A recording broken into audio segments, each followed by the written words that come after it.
আমি খাবো, দুপুরবেলা খাবো বলে রেডি হচ্ছিলাম, সেই সময় আমাকে পাশের বাড়ির বৌদি ফোন করেছে, করে বললো যে তোমাদের বিল্ডিং থেকে একটা বিশাল বিকট আওয়াজ হচ্ছে। আওয়াজ হওয়ার পরে আমারলাম সেটা শুনেই আমি তড়িঘড়ি করে খাওয়াটাও বন্ধ করে দিয়ে যেখানে ভাড়া ছিলাম সেখানে তালা দিয়ে আস্তে আস্তেই দেখলাম চোখের সামনেই আমার বিল্ডিংটা হুড়মুড় করে পাশের বাড়িতে হিলে গেল। আমি জাস্ট দুটো বাড়ির আগে ছিলাম, তারপরের থেকেই তো এই অবস্থা। আপনার এখানে সব জিনিসপত্র তো রয়েছে? না, আমাদের একতলায় কিছু ছিল না। একতলা আমার 4টে ফ্যান, বাথরুমের গিজার আর এসিটা ছিল। কারণ যারা যেই কোম্পানি লিফটিংয়ের জন্য দায়িত্ব নিয়েছো তারা বলেছে যে একতলায় সব ফার্নিচার নিয়ে তুলে যাবে, এবং তাদের ইনস্ট্রাকশনে আমরা জিজ্ঞেস করছিলাম যে ফ্যান ট্যানগুলো খুলতে হবে কি, ওরা বলেছিল না। আর আমরাও চিন্তা করলাম এখন শীতকাল, ফ্যান এসির কোনো দরকার নেই, যার জন্য আমরাও খুলিনি। না খুলেই আমরা পুরো বিল্ডিং একতলাটা ফাঁকা করেছি। কিন্তু দোতলা, 3তলা, 4তলা ওরাদের কোনো ফার্নিচার নিয়ে যেতে হবে না, এইটা ওরা ইনশিওর করেছিল যে আপনাদের দরকার নেই, প্রয়োজন ততটুকু নিয়ে গেলেই হবে। এটা একটা ইঞ্জিনিয়ারিং ফল্ট হয়েছে। পৌরসভাকে না জানিয়ে প্রমোটার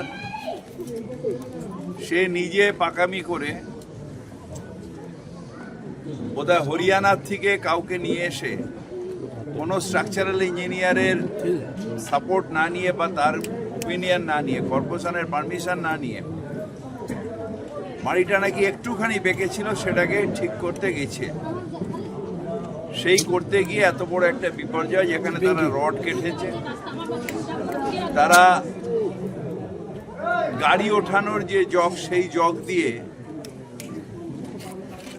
তুলতে গেছে, এবং তুলতে গিয়ে একটা এত বড় বিপর্যয় হয়েছে। যারা ওখানে ফ্ল্যাট কিনেছিলেন তাদের আজকে সর্বহারা অবস্থা। এই ইলিগাল প্রমোটিংয়ে এইটাই সমস্যা, যে যখন কোনো বিপর্যয় হয় তখন যেহেতু ইন্স্যুরেন্সও থাকে না, কিচ্ছু থাকে না, তখন যারা কেনেন তাদের সর্বহারা হয়ে যান। এই ক্ষেত্রেও 2009 এই বাড়িটা হয়েছিল। আমরা এটাকে এখন ডেমলিশিং প্রসেসে আছে, জিনিসপত্রগুলো বার করে নিয়ে ডেমলিশ করব। ডেমলিশ করার পরে আমরা যে পরিবাররা এখানে কিনেছেন তাদের সাথে কথা বলবো এবং তাদের সব রকমভাবে সাহায্য করবো যতটা আমাদের পক্ষে সম্ভব।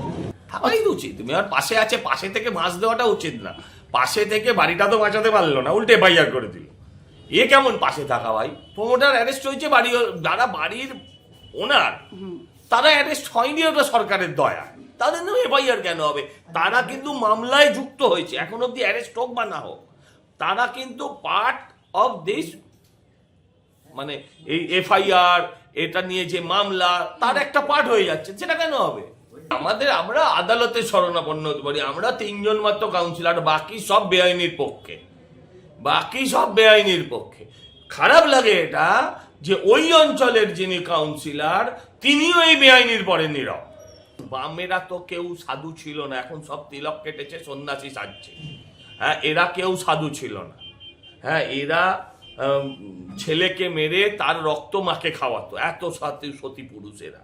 আমি ওদের এইসবের মধ্যে যাচ্ছি না। এটা ঠিক, যেগুলো বাম আমল থেকে শুরু হয়েছে, কিন্তু সেই বাম আমলে এরা ছিল শিশু, এখন এই তৃণমূল আমলে এরা বিশুর আকার নিয়ে নিয়েছে, মানে বিশাল আকার নিয়ে নিয়েছে। আমার বক্তব্য হচ্ছে, তাহলে পরিবর্তনটা কি হলো?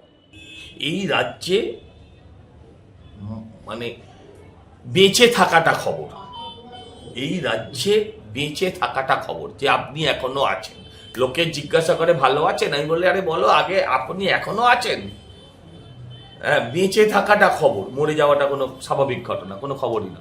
রাজনৈতিক উদ্দেশ্যে এই যে 99 নম্বর ওয়ার্ডের ঘটনা ঘটেছে, তার সঙ্গে 103-এর কোনো যোগসূত্র নেই। শুধুই মাত্র এই হাওয়ায় ভেসে থাকা এবং ওই ঘোলা জলে মাছ ধরার জন্য উনি টেনে এনেছেন। এখন এই বাড়িটি নিয়ে মিডিয়াবাবু যা বলছেন, তাতে করে তো কোনো কমপ্লেনের বেসিসে বলছেন না। কলকাতা কর্পোরেশনে কেউ কমপ্লেন করেনি, সাধারণ মানুষ কেউ কমপ্লেন করেনি, উনিও করেননি, তাও ঘোলা জলে মাছ ধরেছেন।